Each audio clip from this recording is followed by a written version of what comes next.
अर्जुन ने भगवान श्री कृष्ण से कहा, हे मधुसूदन, आपने फाल्गुन माह के शुक्ल पक्ष की एकादशी तिथि अर्थात आम्ल की एकादशी के बारे में विस्तार से बताया है। तो मित्रों, अभी तक आपने आम्ल की एकादशी की कथा नहीं सुनी तो उसका लिंक डिस्क्रिप्शन में दे दूंगा, वहाँ से भी आप देख सकते हो। चैत्र माह के कृष्ण पक्ष में आने वाली एकादशी का क्या नाम है तथा उसकी विधि क्या है, कृपया करके आप मुझे बताइए। भगवान श्री कृष्ण ने कहा, हे अर्जुन, चैत्र माह के कृष्ण पक्ष की एकादशी तिथि को पापमोचनी एकादशी के नाम से जाना जाता है।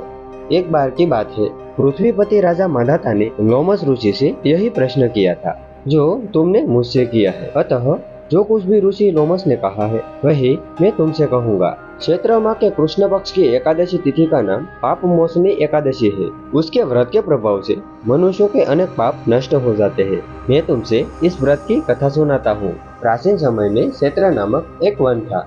उसमें अप्सराएं किन्नरों के साथ साथ विहार किया करती थी। वहाँ सदैव वसंत का मौसम रहता था। वहाँ कभी गंधर्व कन्याएं विहार किया करती थी, कभी देवेंद्र अन्य देवताओं के साथ साथ क्रीड़ा किया करते थे। उसी वन में मेघावी नाम के ऋषि तपस्या करते थे। वे एक शिव भक्त थे। एक दिन मज्जुघोष नामक एक अप्सरा ने उनको मोहित कर उनकी निकटता का लाभ उठाने की चेष्टा की। इसलिए वह कुछ दूरी पर बैठकर वीणा बजाकर मधुर स्वर में गाने लगी। उसी समय शिव भक्त महर्षि मेघावी को कामदेव भी जीतने का प्रयास करने लगे।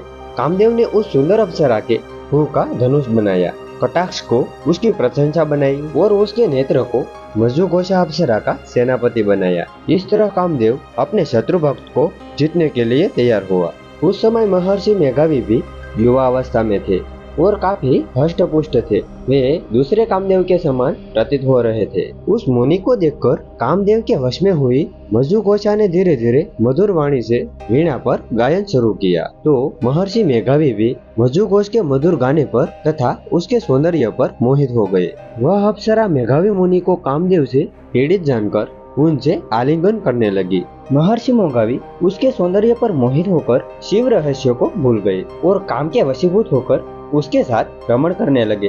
काम के वशीभूत होने के कारण मुनि को उस समय दिन रात का कुछ भी ज्ञान न रहा और काफी समय तक वे रमण करते रहे। उसके बाद मज्जुघोषा उस मुनि से बोली, हे ऋषिवर, अब मुझे बहुत समय हो गया है, अतः स्वर्ग जाने की आज्ञा दीजिए। अप्सरा की बात सुनकर ऋषि ने कहा, हे मोहिनी, संध्या को तो आई हो, प्रातः काल होने पर चली जाना। ऋषि के ऐसे वचनों को सुनकर अप्सरा उनके साथ रमण करने लगी। इसी प्रकार उन दोनों ने काफी समय एक साथ बिताया। मज्जुघोषा ने एक दिन ऋषि से कहा, हे ऋषिवर, आप मुझे स्वर्ग जाने की आज्ञा दीजिए। मुनि ने इस बार भी वही कहा, अभी ज्यादा समय व्यतीत नहीं हुआ है, कुछ समय और ठहर जाओ। मुनि की बात सुनकर अप्सरा ने कहा, हे ऋषिवर, आपकी रात तो बहुत लंबी है, आप स्वयं ही सोचिए कि मुझे आपके साथ आए कितना समय हो गया है, अब और ज्यादा समय ठहरना क्या उचित है? अप्सरा की बात सुनकर मुनि को समय का बोध हुआ और वह गंभीरता पूर्वक विचार करने लगे। जब उन्हें समय का ज्ञान हुआ कि उन्हें रमण करते करते 57 वर्ष बीत गए, तो उस अप्सरा को वह काल रूप समझने लगे। इतना ज्यादा समय भोग विलास में व्यर्थ हो जाने पर उन्हें बड़ा क्रोध आया।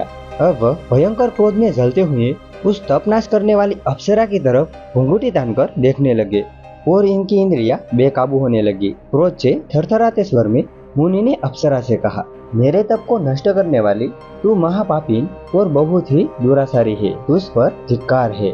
अब तू मेरे श्राप से पिशाचिनी बन जाएगी। मुनि के क्रोधयुक्त श्राप से वह अप्सरा पिशाचिनी बन गई। यह देख वह व्यथित होकर बोली, हे ऋषिवर, अब मुझ पर क्रोध त्याग कर प्रसन्न हो जाइए और कृपा करके बताइए इस श्राप का क्या निवारण है। विद्वानों ने कहा, साधुओं की संगत अच्छा फल देने वाली होती है और आपके साथ तो मेरे बहुत वर्ष व्यतीत हुए हैं, अतः आप मुझ पर प्रसन्न हो, अन्यथा लोग कहेंगे कि एक पुण्य आत्मा के साथ रहने पर मज्जुघोषा को पिशाचिनी बनना पड़ा। मज्जुघोषा की बात सुनकर मुनि को अपने क्रोध पर अत्यंत ग्लानि हुई, अतः पिशाचिनी बनी मज्जुघोषा से मुनि ने कहा, तूने मेरा बड़ा बुरा किया है, किंतु फिर भी मैं तुझसे इस श्राप से मुक्ति होने का उपाय बताता हूँ। चैत्र माह के कृष्ण पक्ष की एकादशी पापमोचनी एकादशी है। उस एकादशी का उपवास करने से तेरी पिशाचिनी की देह से मुक्ति हो जाएगी। ऐसा कहकर मुनि ने उसको इस व्रत का विधान बताया। फिर अपने पापों का प्रायश्चित करने के लिए वे अपने पिता च्यवन ऋषि के पास गए। च्यवन ऋषि ने अपने पुत्र मेघावी को देखकर कहा, हे पुत्र, ऐसा क्या किया है तूने कि तेरे सभी तप नष्ट हो गए। मेघावी मुनि ने लज्जा से अपना सिर झुकाकर कहा, पिताश्री, मैंने एक अप्सरा से रमण करके बहुत बड़ा पाप किया है। इसी पाप के कारण मेरा सारा तेज और मेरे तप नष्ट हो गए। कृपा करके आप इस पाप से छूटने का उपाय बताइए। ऋषि ने कहा, हे पुत्र, तुम चैत्र माह के कृष्ण पक्ष की पाप मोचिनी एकादशी का विधि विधान से उपवास करो। इससे तुम्हारे सभी पाप नष्ट हो जाएंगे। अपने पिता के वचनों को सुनकर मुनि ने पाप मोचिनी एकादशी का विधि पूर्वक व्रत किया। उनके प्रभाव से उनके सभी पाप नष्ट हो गए। मज्जुघोषा अप्सरा भी पाप मोचिनी एकादशी का उपवास करने से पिशाचिनी देह से छूट गई और पुनः अप्सरा सुंदर रूप धारण कर स्वर्गलोक चली गई। लोमस मुनि ने कहा, हे राजन, इस पाप मोचिनी एकादशी के प्रभाव से समस्त पाप नष्ट हो जाते हैं। इस एकादशी की कथा के श्रवण व पठन से 1000 गौदान करने का फल प्राप्त होता है। इस उपवास के करने से ब्रह्म हत्या जैसे पाप से भी छुटकारा मिलता है और अंत में स्वर्गलोक की प्राप्ति होती है। तो मित्रों, आपको इस कथा से कुछ न कुछ जानने को मिला तो एक प्यारा सा लाइक जरूर दे देना और ऐसे ही धार्मिक कहानी के लिए हमारी इस चैनल को भी सब्सक्राइब जरूर कर लेना। आप सबको हमारी तरफ से राधे कृष्णा।